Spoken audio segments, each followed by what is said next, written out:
সারা বাংলাদেশে ওয়াজ হয়, কত বক্তা কত রকমের বয়ান করে, কত সুন্দর বয়ান শুনি, কিন্তু আবার যদি আপনার বিরুদ্ধে কেউ চক্রান্ত করে, আপনার সঙ্গে যদি কেউ দুশমনি করে, আপনি তার সঙ্গে কি আচরণ দেখান?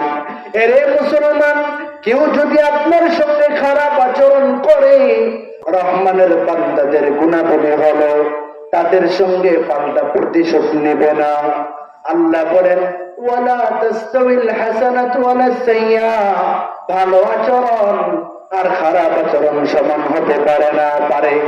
আল্লাহ বলেন, ইদফা বিল্লাতি হিয়া আহসান, মন্দের পরিবর্তে উত্তম পন্থা অবলম্বন করো। কেউ যদি তোমাকে গালি দেয়, তুমি তাকে সালাম দাও।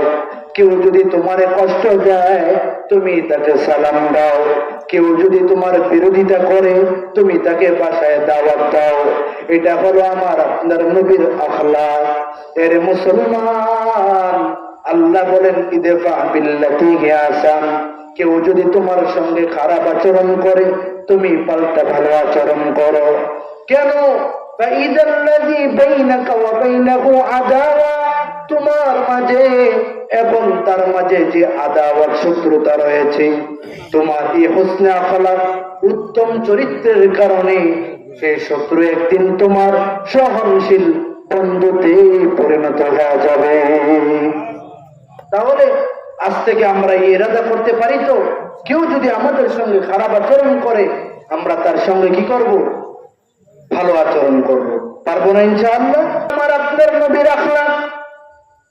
হাসান বসরি রাহমাতুল্লাহ আলাইহি, তার কাছে একজন গিয়া বলে, ওগো হাসান বসরি, অমুক জায়গায় একজন আপনার বিরুদ্ধে চক্রান্ত করে, ছিদ্রান্বেষণ করে, অনেক ক্ষতি সাধনের চেষ্টা করে।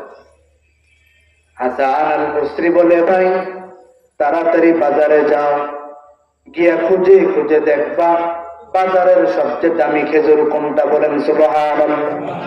আরো জোরে বলেন, বলেন আল্লাহু আকবার। ঘুমাচ্ছে নাকি? বলেন আল্লাহু আকবার। খুঁজে খুঁজে তালাশ করে দেখো সবচেয়ে দামি খেজুর কোনটা, এরপরে তুমি সেই দামি খেজুরটা ক্রয় করে নিয়ে আসবা। এবার হাসান আল বসরির নির্দেশে ওই আল্লাহর বান্দা বাজারে গিয়ে দামি খেজুর নিয়ে আসার পর হাসান আল বসরি নির্দেশ করলেন, সুন্দর করে প্যাকেট করে হাদিয়ার মতো, যে আমার বিরুদ্ধে